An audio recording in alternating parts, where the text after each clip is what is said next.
داداش گلم ازش من چه سمتی براتون گذاشتم مثلا براتون امروز 117 هم میذارم ولی خوشتون اومد میتونید این 117 لذت ببرید.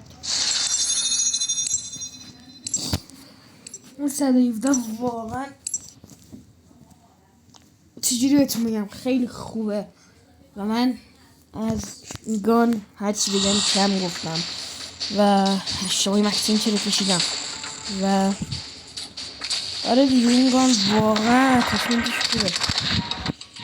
اگه بخواید میتونم براتون رو بزنم مثلا متیک لاوا یا مثلا برای گیریمندینگ یا حتی برای ساده ترین 117 اصلا حتی رنگ هم میتونم حتی اینجا جانگل چیزی این واقعا خوبه. من هر چی اتشمن بگم کم گفتم این خطور رو میتونم رنگ کنه والا خب اگه اتشمن رنگ کنه والا من میخوای تا آخر این ویدیو ببینید لطفا نذارید بره یه 4 دقیقه یا 3 دقیقه وقت شما رو خیلی نمیگیره و اگه مردم خب واقعا اصلا خودتون نگرانیم که من هم این لحشمون تو چقدر ایزی و هیپ فایر زد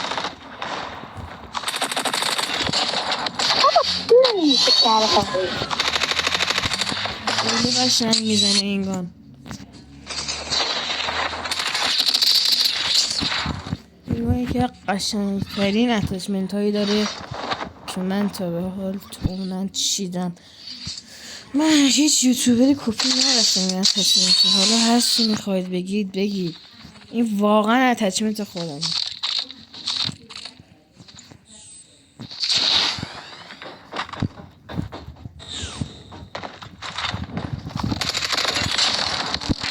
دیدید که چجوری ایرانی رو زدید بهش دقیقا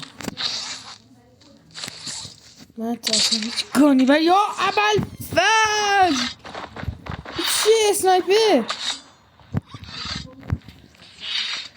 من اصلا از این هیچ اتچمنت رو کپی نمی کنم اما از دم از من اتچمنت خودمه امیدوارم این اتچمنت به دردتون بخوره چون واقعا این اتچمنت خیلی خوب میزنه.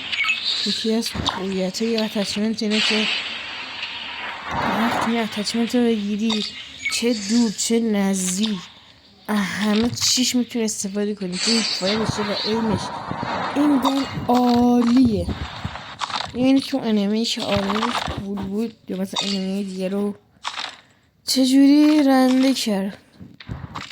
اگه میخواید ایمش رو آپگرید رایگان کنید یه درجه میتونید یه ویدیو اختصاص بدم برای آپگرید کردنش.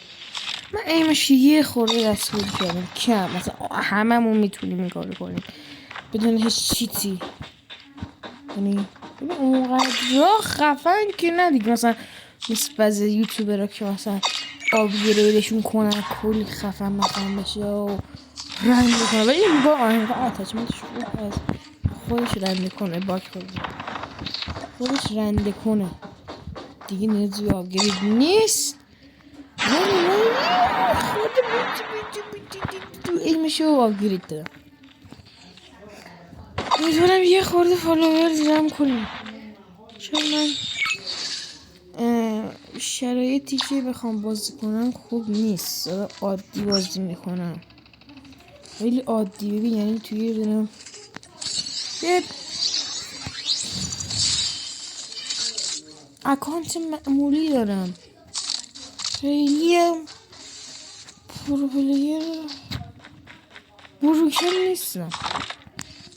خب اتچمنت هم همه خودم من هر اتچمنتی تا الان چیدم تک تکشون مال خودم بوده. بعد خب میکنم خوشتون اومده باشه از این اتچمنتی که تا الان من چیدم در مورد تو حرف زدیم.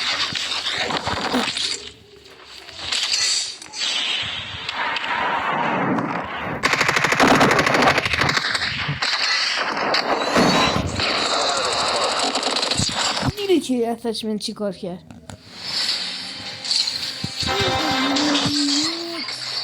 کارای بد میکنه. امیدوارم خوشتون اومده باشه. اتچمنت 117 و الان براتون اتچمنت 117 رو میذارم. امیدوارم خوشتون بیاد و استفاده کنید. یعنی مطمئن باشید که من از هیچ یوتیوبری بر نداشتم. اینم از اتچمنت. امیدوارم خوشتون اومده باشه. اگه بخواید میتونم این خونه‌گیریشو بهتون نذارم. خداحافظ.